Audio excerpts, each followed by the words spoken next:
Ok? Então, nessa noite eu escolhi essa temática de vermos sobre a história da música na igreja, né? É um tema um pouco mais específico, mas que me tocou muito quando eu vi a respeito dela numa apostila que o pastor Jaime me compartilhou de umas aulas que ele dava a respeito realmente de culto, né? De dirigência de culto, os cuidados que se tem, as questões que você vai observando e organizando. E aí eu vi esse resumo da história e fui complementando com estudos pessoais também, porque isso me tocou muito. Porque eu sempre gostei do louvor na igreja, né? E isso me despertou a pensar como é que os irmãos antigamente louvavam a Deus. Porque quando a gente pensa em hinos mais antigos, geralmente a gente pensa só em canto cristão, né? Ou algumas músicas de Lutero. E não vemos toda a gama maior, né? E realmente é muito difícil, vocês vão perceber isso. Então é interessante perceber como foi que o louvor foi desenvolvendo na igreja. E aqui eu botei pelo menos 3 razões para nós estudarmos a história da música na igreja, né? Por que que é importante nós olharmos para isso? Por que estudar? E a primeira noção é porque Deus deseja que cantemos. Se a gente for lá em Efésios, capítulo 5, do 15 ao 20, veja só o que o apóstolo Paulo vai escrever a essa igreja. Efésios 5, do 15 ao 20. Ele vai dizer assim, na versão Nova Almeida atualizada, certo? Portanto, tenham cuidado com a maneira como vocês vivem, e vivam não como tolos, mas como sábios, aproveitando bem o tempo, porque os dias são maus.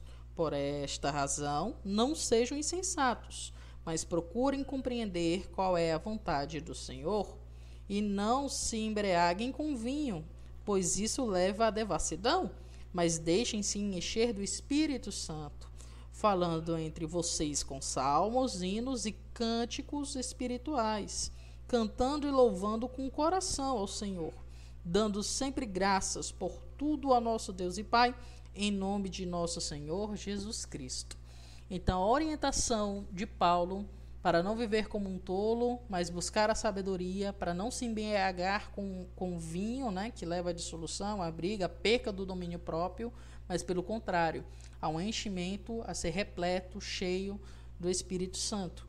E como é que se faz isso? Uma das formas aqui descritas é justamente cantando, louvando a Deus, sendo grato a Deus pelo que ele fez por nós e por meio dessa arte, da primeira arte, que nós vamos falar, né, da primeira arte do belo, que comumente se fala, que é por meio do canto, de salmos, de hinos e de cânticos espirituais. Então, por isso já é um bom motivo da gente olhar como foi que nossos irmãos fizeram no passado, né? O outro motivo é porque a música ela expressa as afeições de sua época. Então, se a gente entende a forma como nossos irmãos cantavam antigamente, nós podemos perceber um pouco das suas afeições, das suas devoções, né, dos motes que guiavam eles nesse aspecto da adoração.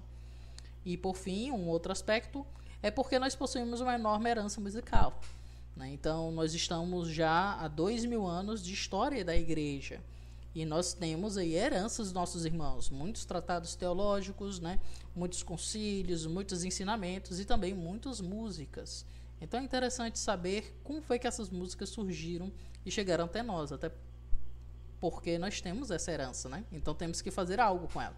Ou a gente vai descartá-la totalmente, o que seria uma tolice, ao meu ver, ou a gente explora ela e se maravilha com ela e entende o que ela tem de bom e se há algo que tenha a se criticar a ela também. Então, dito isso, nós vamos ver basicamente 5 eras a respeito da música na igreja, certo? Sempre olhando os aspectos culturais, históricos de cada uma dessas eras, de uma forma bem resumida, e também a questão da música. Seja a música durante essa época, de forma mais geral, e a música entrando na igreja. Vai ser um aspecto bem mais panorâmico, né? A minha aula de hoje, ok? Eu não sei quanto tempo vai levar essa palestra, mas eu não quero me estender mais do que 8h30. Também era um aviso que eu deveria ter dado no começo, mas caso não dê tempo de dar tudo, aí na próxima quarta nós continuamos, tá bom? A ideia é a gente poder aproveitar bem e aprendendo direitinho a respeito disso. Ok, então vamos lá. A igreja nos primórdios, né? Os primeiros 4 séculos da igreja, aí do ano 0 até o ano 301. Como foi que se deu a história da música? Basicamente, quando a gente vai olhar para essa época, nós vemos que a cultura helenística, que é a cultura grega, era o que imperava ali, né? Roma derrotou Grécia, mas não foi simplesmente derrotar e aniquilar a Grécia ou algo assim. Eles absorveram toda aquela cultura helenística, o pensamento filosófico, por exemplo, né? É uma das grandes marcas da cultura grega, Platão, Aristóteles, entre outros pensadores. Também o politeísmo era o que regrava nessa época do Império Romano. E quase aí no final do século III, entrando no século IV, nós vamos ter o começo das invasões bárbaras. Então os bárbaros, os nórdicos, né, vindo lá do extremo norte, vão começar a chegar no Império e tomar territórios, fazer seus saques e também depois seus assentamentos. Então vai ser esse século IV, ele vai finalizar com isso, com a chegada dos bárbaros. Também vai ter a divisão do Império Romano, certo? Entre o lado ocidental e oriental, que vai ser justamente marcado por Roma e por Constantinopla. Isso aqui vai ser interessante para o desenvolvimento do cristianismo, né? Já que a centralidade do evangelho depois vai querer se estabelecer em Roma como Papa, ok? Então vai ter essa divisão, onde aqui havia mais predominâncias de igrejas e aqui bem menos. Então vai ter esse rompimento do império em 2 grandes áreas. E também nós vemos que os cristãos se tornam a religião oficial do império. Os primeiros 2 séculos é marcado por muita perseguição, mas depois vai haver uma aceitação do culto cristão e depois até mesmo a oficialização como a religião do império, né? A religião do imperador e agora do império. Então vemos uma mudança muito grande aí na questão da cultura, que saímos de uma cultura muito helenística, né, de um politeísmo muito forte e perseguidor, até o ponto do cristianismo se tornar a principal, a religião oficial deste império. Outra característica que a gente pode ver é dentro da igreja. Nós vemos que a igreja ela se expandiu dentro do Império Romano, certo? Pensando então nesses 2 blocos juntos, né, marcado por essa linha verde aqui, nessa imagem, nós vemos que as igrejas nos primeiros séculos elas se espalharam principalmente no mundo ocidental, ok? Aquele mundo de Constantinopla, né? O mundo bizantino, que vai ser chamado depois Bizâncio. Constantinopla se torna Bizâncio, né, no futuro. Então ela se espalha justamente aqui e ela começa a ter espaço para ir para o oeste, né? Então se você for ver aqui, essa botinha é a Itália, então Roma está bem aqui, né? Que é a questão de Roma, ok? E o apóstolo Paulo, por exemplo, ele queria apoio dos romanos para ir justamente para essa ponta, né? Para chegar na Espanha, para o final do Império Romano. Por quê? Para o mundo asiático ele não conseguiu ir. Em Atos vai mostrar que ele foi impedido pelo Senhor de ir para esse lado, né? Então o cristianismo ele se espalha por essa região do império e começa a arrumar para essa região do ocidente, ok? O que nós vamos ver é que a igreja também teve que enfrentar filosofias e heresias ali. Então, para os irmãos que lembram da exposição minha em João, nós vamos ver que muito do neoplatonismo estava querendo entrar na igreja ao ponto de dizer que Deus não tinha encarnado, que a matéria era má, né? Era o que nós chamamos de protognosticismo, que é uma heresia que trazia um ensino errado de que a matéria era ruim. Logo, Deus não encarnou, logo Jesus não tinha carne. E é por isso que o apóstolo João ele é tão enfático em dizer que ele viu com os olhos, tocou com as mãos, ali no começo da carta. E como eu disse, a igreja também foi marcada por muita perseguição e martírio no começo. Mas quando ela foi oficializada, né, quando ela foi respeitada, ela também realizou concílios doutrinários. E uma das questões mais importantes que eles resolveram, tratando dessas heresias, não somente de tratar as heresias, que também eram muito importantes, mas também a consolidação das escrituras, e entender, né, e todos entenderem e concordarem que os livros que nós, protestantes, temos hoje, são os livros inspirados por Deus, os livros que o Senhor nos entregou, né? São livros inspirados por Deus. A nossa Bíblia, diferente da Bíblia dos católicos, ela possui todos os livros que todas essas igrejas que estão nessa imagem aí, marcada de vermelhinho, né? Disseram que de fato são livros recebidos da parte de Deus, são livros inspirados, certo? Os católicos adicionaram outros livros depois de 1000 anos, né? Depois da Reforma Protestante, o Concílio de Trento, que esses irmãos aqui da igreja primitiva disseram que não eram inspirados, né? Os que nós temos são livros que todos concordam que são inspirados por Deus, certo? Então foi uma mudança muito forte, percebe? Muita perseguição, né? Depois conflitos fortes de heresias e concílios doutrinários para estabelecer coisas importantes, inclusive as escrituras. É por isso que somente nessa década aí do ano 397 ao 419, é que nós vamos ter essa consolidação, né, das escrituras, porque havia muita perseguição e muita heresia. Então era muita coisa que esses irmãos estavam tendo que enfrentar, né? Ok, dito isso, vamos para a música. Falei um pouco sobre o contexto, vamos para a música, né?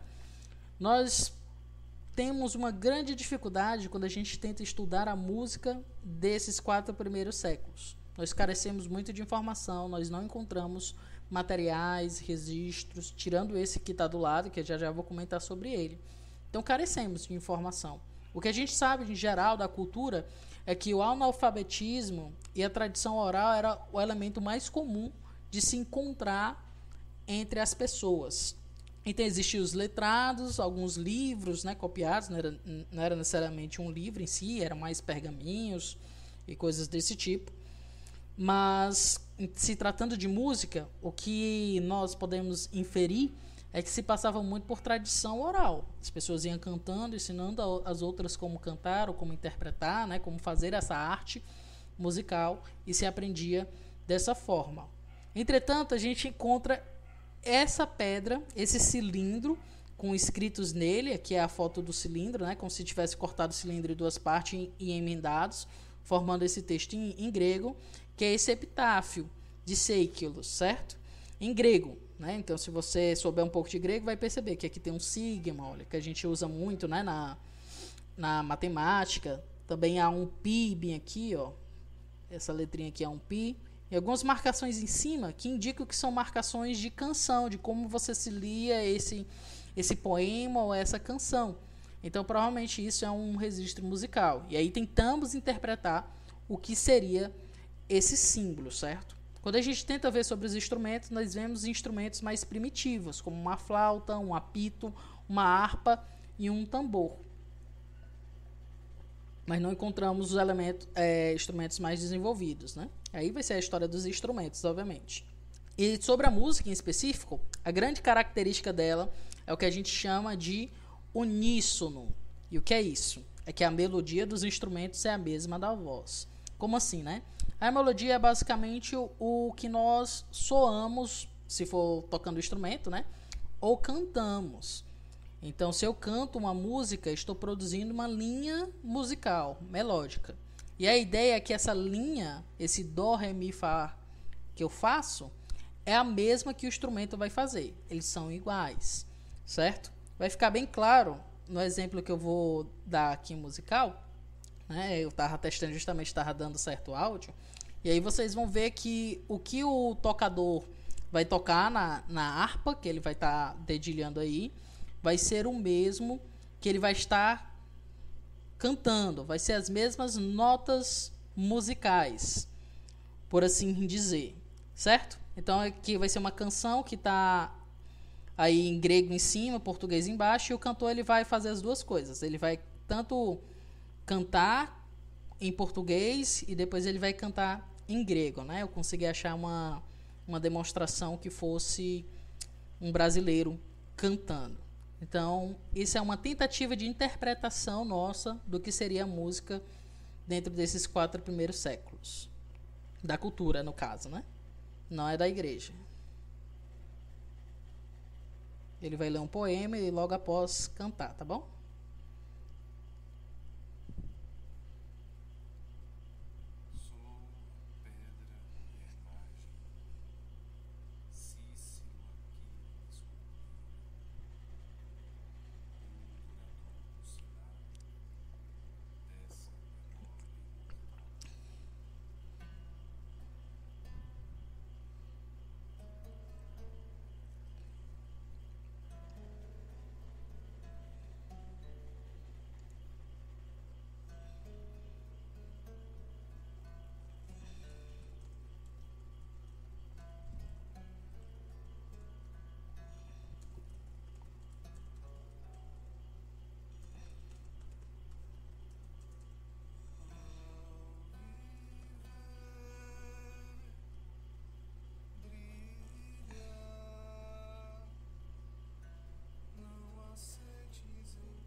Então, essa seria uma interpretação de como poderia ser a música naquela época, né? Então, se você reparou bem, o dedilhado da harpa é a mesma nota musical do que estava se lendo desse poema, certo?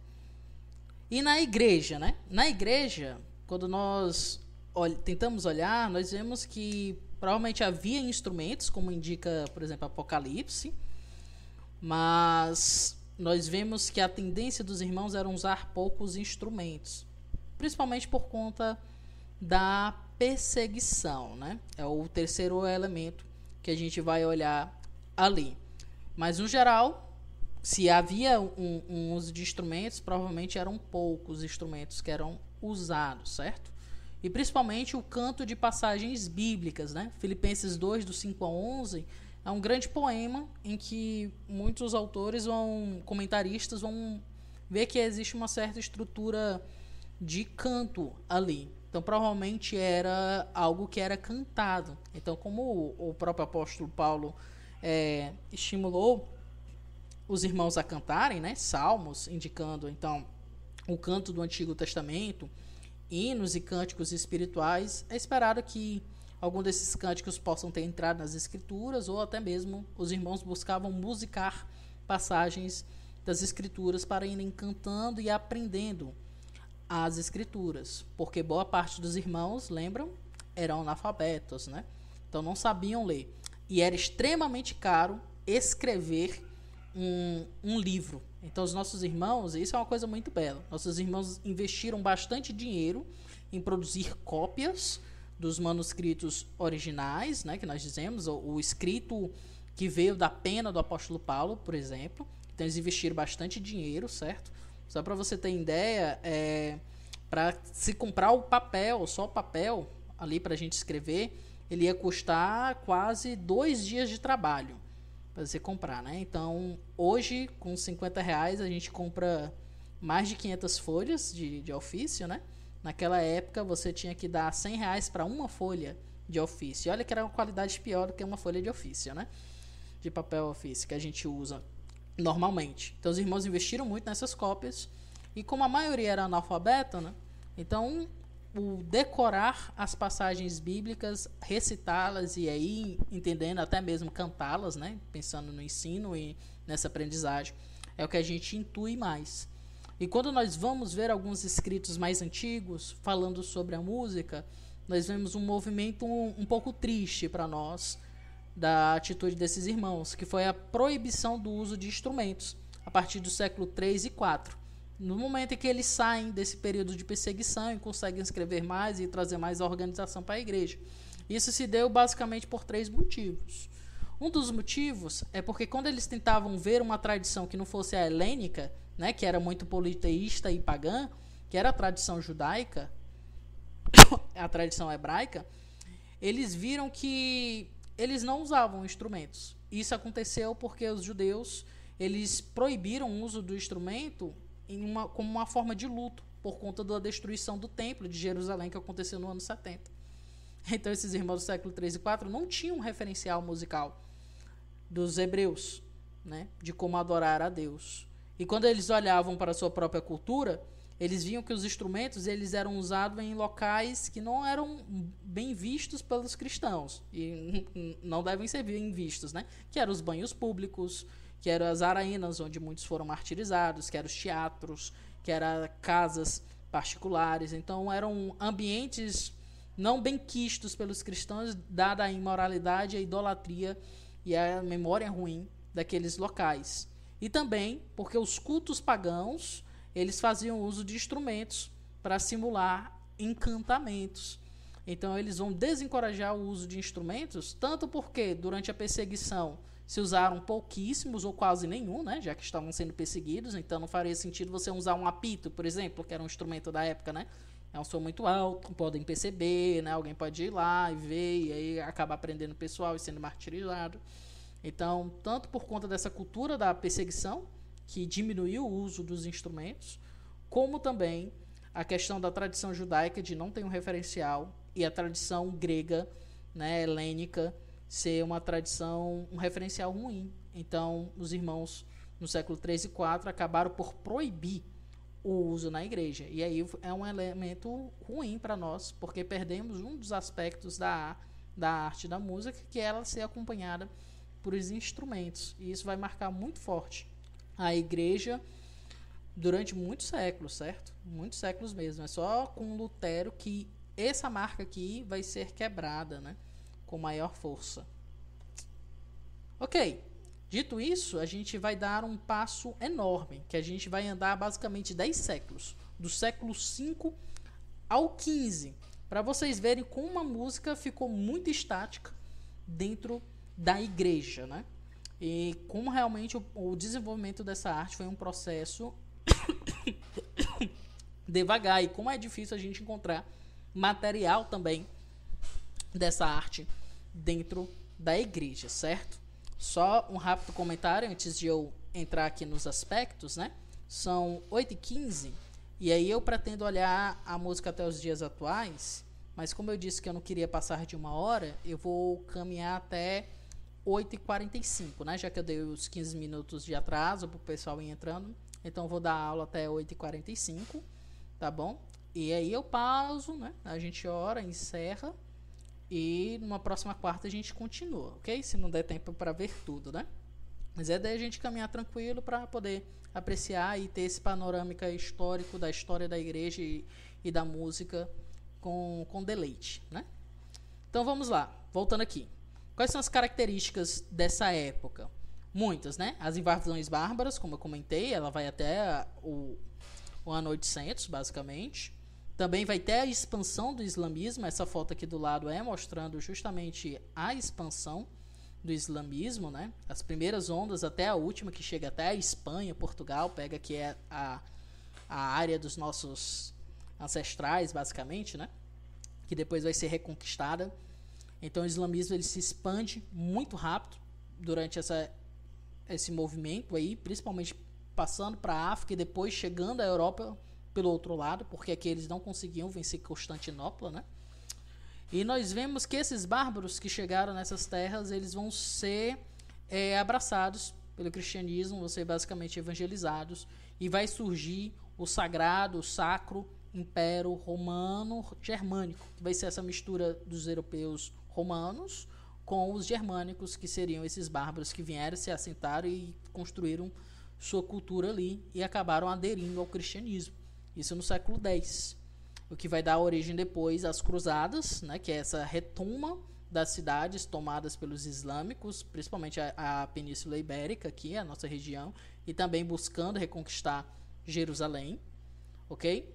E alguns outros elementos frutos dessas guerras, né, como a queda de Constantinopla, que era outra cidade do Império Oriental Romano. Ela vai acabar caindo nesses conflitos e também vai surgir o sistema feudal, que é todo aquele sistema onde muitas pessoas servem para poder ter alimento para pagar os seus senhores ali, que eram principalmente esses que estavam indo para a guerra, ou grandes comandantes de exércitos e tudo mais, né? E também o clero.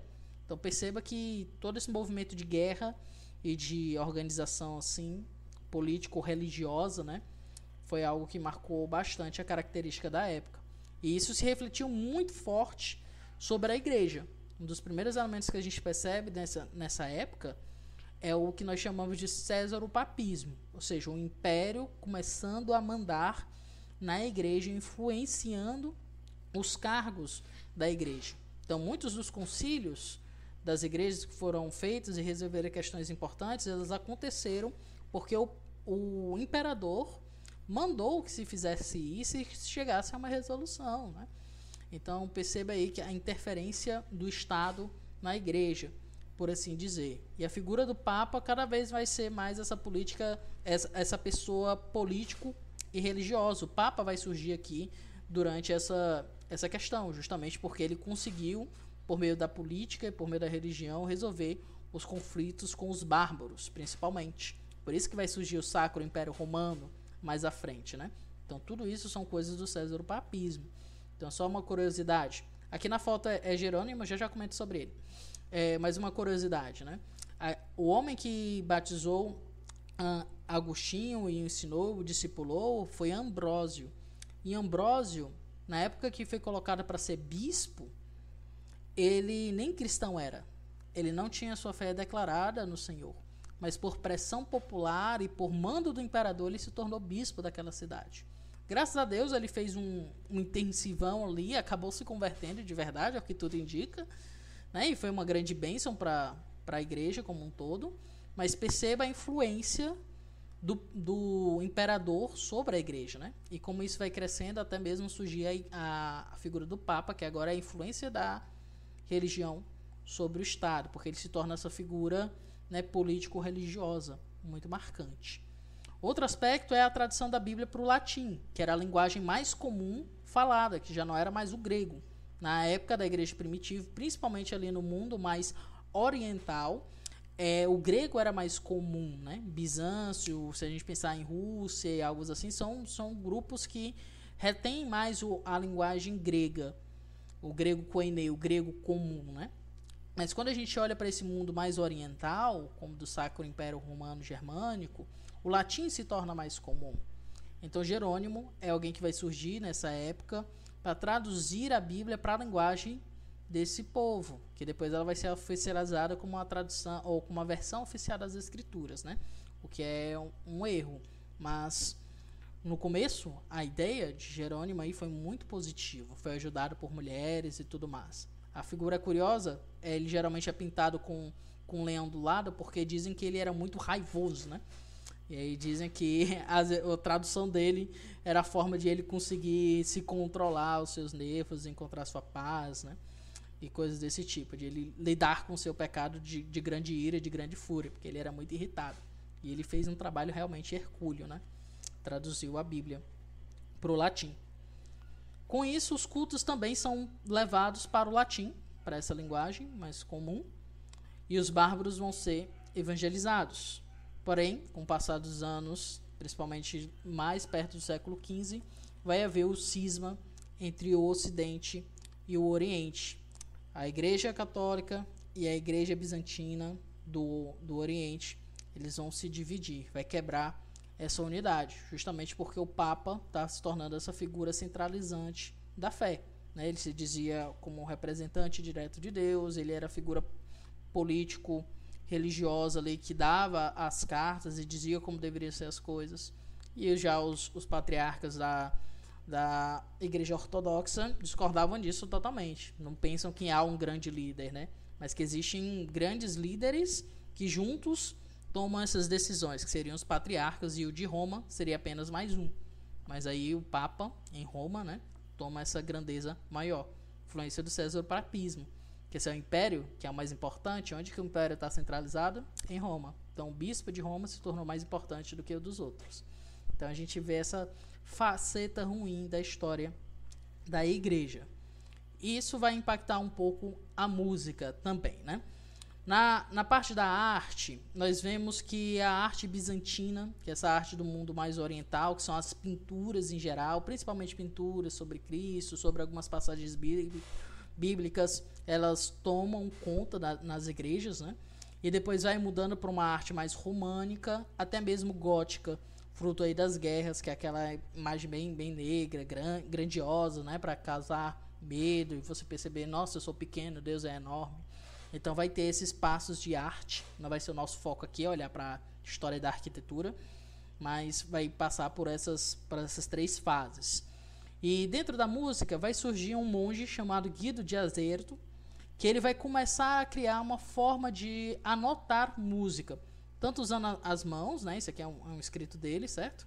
Usando as mãos para ir marcando os crescimentos das vozes, como também o desenvolvimento de um tetagrama, que são 4 linhas, e aí os pontinhos marcando o canto subindo e descendo, né? Então, o começo do desenvolvimento que a gente diria de uma partitura.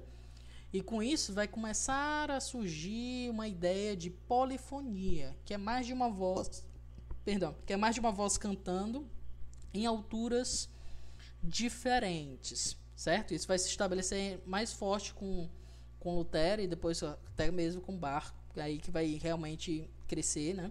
Mas aqui vai ter esse pequeno começo, né? E também o surgimento de mais instrumentos, como a flauta doce, a viela de roda, que é um instrumento lindíssimo, que eu gosto muito, o alaúde, né? Famoso alaúde, e outros aí mais antigos e desconhecidos, como o órgão medieval, que não é esse órgão gigantesco que a gente vê, nem muito menos o eletrônico, né? Ele era bem pequenininho. E essa a chamarela e o saltério, que já são mais desconhecidos. E dentro da música mais popular, nós vemos o surgimento de trovadores e jograis, que eram pessoas que tocavam em tavernas, por exemplo, ou em algumas cortes, né? E um surgimento dessa música mais alegre, mais folclórica que a gente vê, né? Então, para quem gosta de música folk vem de folclórico, né? Essa música mais animada vai sendo desenvolvida nessa época por esses dois grupos, trovadores e jograis. Só que eles são desenvolvidos sem notação musical, porque quem está desenvolvendo a notação musical é o monge, né? É o Guido de Azeito. Então é na igreja que a notação musical vai surgir. Então a música erudita ela cresce dentro dos mosteiros. E quando a gente olha para a igreja, nós vamos ver então a igreja tendo o seu canto ainda mais tolhido. Antes havia a proibição já dos instrumentos, mas no século VII surge a ideia do canto gregoriano, né? Que foi um canto estabelecido pelo Papa Gregório, que é este aqui, que diz ele que recebeu uma visita do Espírito Santo e disse para estabelecer esse estilo de música, e somente dessa forma. Então, só o clero poderia cantar.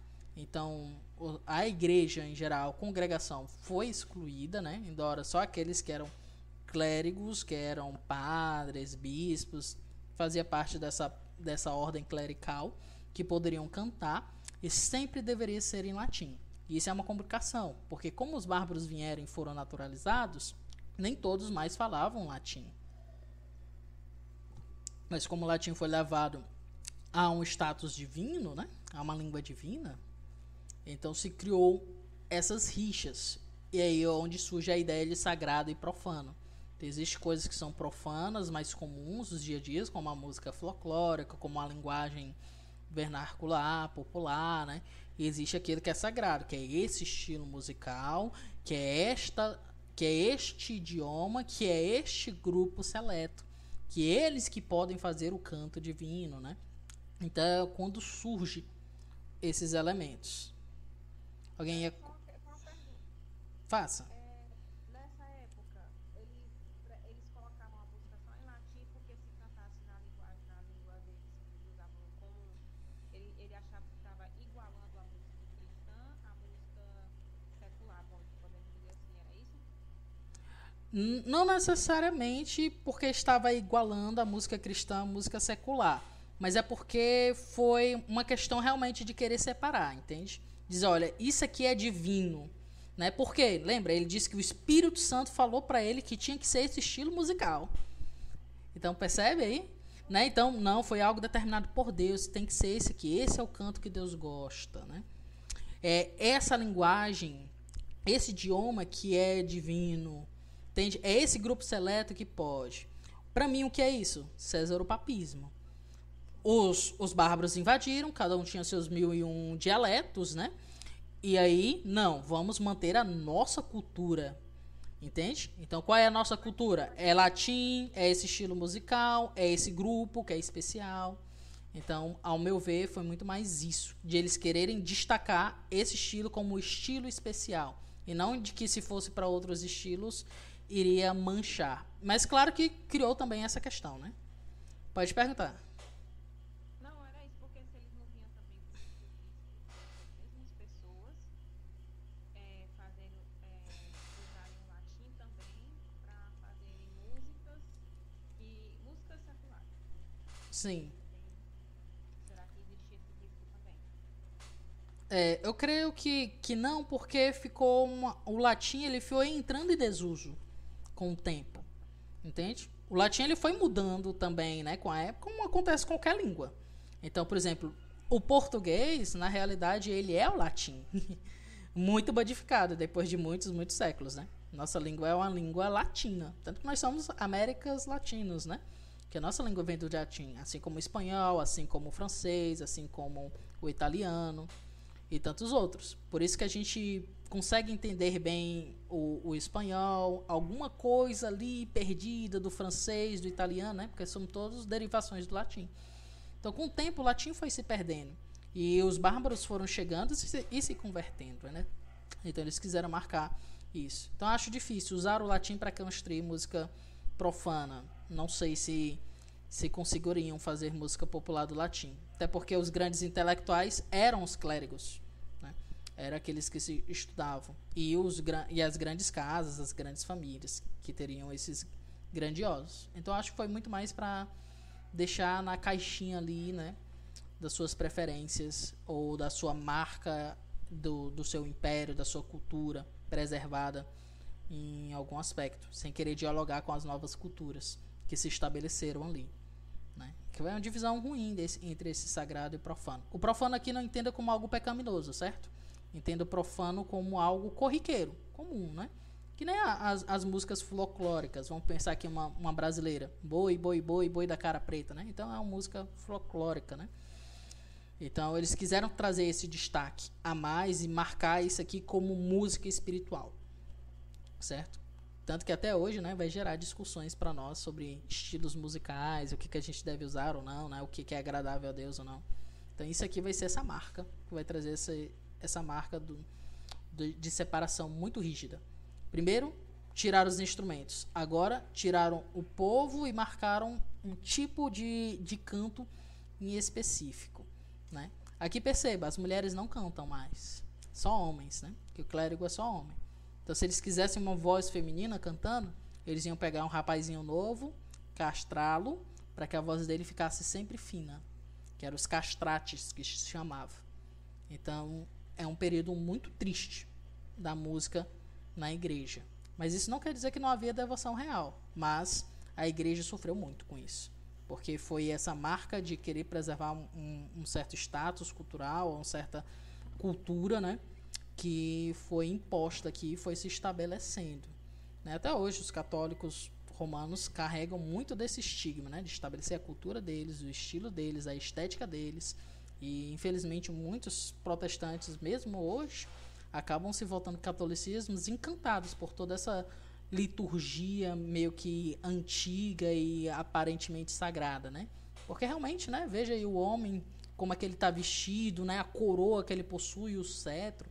Então isso é algo que para muitos vai impactar, né? Mas que tem seu aspecto bem negativo, como a gente vem comentando aqui. O Robson fez uma pergunta, ele disse: havia restrição em relação aos instrumentos por parte dos católicos? Sim, não se usava instrumento, certo? No canto dentro da igreja não se usava instrumento, lá desde o século III. É porque acho que tu entrou depois, né? Mas vai estar gravado, depois você pode voltar. Mas lá no século III e IV, os nossos irmãos vão entender que os instrumentos não devem ser usados. E aí vai ter basicamente 3 razões que foi dadas. Porque eles não encontravam referência na tradição judaica da época, porque eles não estavam usando instrumentos em luto à destruição do Templo de Jerusalém. E porque os instrumentos dentro da cultura grega eram usados em cultos pagãos para fazer magia, né, e em cantos não bem-vindos.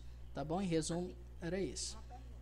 Pode perguntar. Só para deixar mais claro aqui. Toda essa restrição, essas regalias foram impostas pela Igreja Católica, foi isso? Isso, exatamente.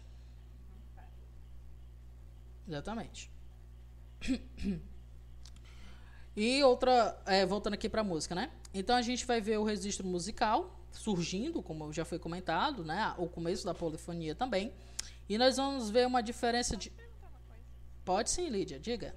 Aquela parte anterior que você mostrou mais ou menos os prenúncios de uma partitura, seria desse canto gregoriano? Ali eram 4 linhas, né? Isso, a gente já vai ouvir um canto gregoriano aqui. Vou mostrar. O primeiro registro, assim, que viria ser uma partitura, era desse canto, então não era nada de instrumento, era de voz. Era de voz. Embora o que eu vou mostrar tenha um órgão no fundo, né? Porque depois os católicos vão botar, depois de Lutero. Mas era só canto, certo? E uma outra característica bem típica do canto gregoriano, né? Vai ser essa mudança de algo mais silábico. Lembra do canto de 6 quilos, né? Quem viu, né? Ao viver brilha a luz, né? Então é algo mais silábico. Ao viver brilhar a luz. Vai sair dessa coisa mais silábica, ao viver, e vai virar algo mais melismático. Eles vão ficar assim, ad eterno numa letra só. Que é o que a gente vai ver aqui, eu acho que está um exemplo, né, dessa missa número 4, certo? E aqui a gente vê, né, um tetragrama e essas marcações mais antigas, ok? Aqui eu já vou botar para tocar, certo? Só explicando. Aqui está escrito Kyrie, que é Senhor, vindo lá do grego, né, que se manteve, significa Senhor, Kyrie. Eleison, que é misericórdia, né? Então é como se fosse Senhor tenha misericórdia. Coisa bem comum, né? Era um canto bem comum em atos, por exemplo, de penitências ou de demonstração de arrependimento, que é que nós vamos escutar, né? E aqui no final, Gloria in excelsis Deo et itera, né? Eu não consigo falar latim muito bem, certo? Mas seria glória ao Deus excelso em toda a terra. Seria mais ou menos essa a tradução, se quase nada que eu sei de latim estiver correto. Mas aqui com certeza é Senhor tenha misericórdia, isso eu tenho certeza. Ok? Então vamos lá, vamos ouvir um pouco do canto dessa época, né? Desses 1000 anos aí de música na igreja. Opa, perdão, fiz foi avançar.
Ok, eu parei. Às vezes eles variavam entre Kyrie e Christe, né? Que seria o próximo. Cristo, tenha misericórdia. Então, perceba que é muita mantido ali, né? Querendo trazer realmente essa questão mais transcendental, né? Mais angelical, por assim dizer. Quando a gente pensa em uma coisa angelical, transcendental, né? O nosso referencial vai ser esse canto gregoriano aí, ad eterno, quase sem fim. E é sempre poucas palavras, muito melismático, né? Muito dentro dessas questões. Certo? Ok, é 8h37, né? Não sei se dá tempo da gente ver aqui na época da reforma, eu creio que não, que tem bastante coisa. Então acho melhor a gente parar por aqui. Mas então percebam que pelo menos em boa parte da história da igreja, muitas coisas foram tolhidas da expressão do louvor a Deus. Mas ainda assim havia expressões verdadeiras, certo? Mesmo sendo perseguidos, mesmo depois tendo tirado instrumentos e se voltando a uma mera casta, havia certa expressão de louvor, né? Às vezes a gente fica com muita oriza daquilo que é antigo, então, por exemplo, de um canto desse como gregoriano, mas veja pelo menos a simplicidade dessa letra. Senhor, tenha misericórdia, né? Então, para alguém que entendeu o evangelho e canta isso, é um canto verdadeiro e aceitável a Deus. Claro que não faz mais parte do nosso estilo, né? Não faz sentido ficar cantando dessa forma, mas ainda assim expressa um pouco de louvor. E isso nos ajuda também a nós, principalmente nós que somos protestantes, batistas, né? A amarmos o que os nossos irmãos ali no período da reforma fizeram em termos de fé, de doutrina, né? De consolidação e de liberdade de culto e também de louvor, certo? Porque durante esses desenvolvimentos primários nós vemos a música meio que aprisionada e amarratada nesse estilo mais fechado, né, e com seus pontos negativos, embora também haja uma expressão de santidade ali, querendo ou não, a devoção ela vai se extraviar, vai sair para fora, né? Queridos, queria então abrir. Alguém gostaria de fazer mais alguma pergunta, algum comentário? Ou eu posso orar para encerrar o nosso estudo por aqui? E aí na próxima quarta, mesmo horário, a gente começa, certo? Talvez eu mude o horário para 8 horas, que fica mais confortável para todos, imagino eu, né? Alguém quer comentar algo?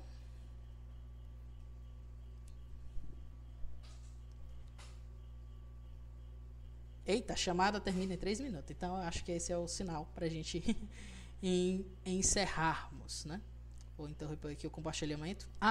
Lembrei de algo que minha esposinha falou desde o início, irmãos. Eu só queria bater um print, se possível, da nossa reunião de hoje. Então, se possível, os irmãos, se puderem abrir as câmeras, mas fiquem bem à vontade, né? Eu queria poder estar batendo um print, certo? Eu vou só orar e logo após a gente faz isso. Oremos. Senhor amado, obrigado, Pai, por essa noite. Obrigado pela tecnologia. Obrigado por cada maninho, irmão aqui presente, para estudar um pouco sobre a história da música na igreja. Que o nosso coração possa ser devoto a Ti a cada dia e que possamos aprender a valorizar tudo aquilo que foi construído ao longo do tempo de expressão de louvor a Ti. Nos ajuda a Te louvar com devoção real, não simplesmente porque gostamos de um determinado estilo musical ou não, mas porque nós somos devotos a Ti. Então faz o nosso coração crescer em devoção e adoração ao Teu santo nome. É o que eu te peço. No nome de Cristo Jesus. Amém.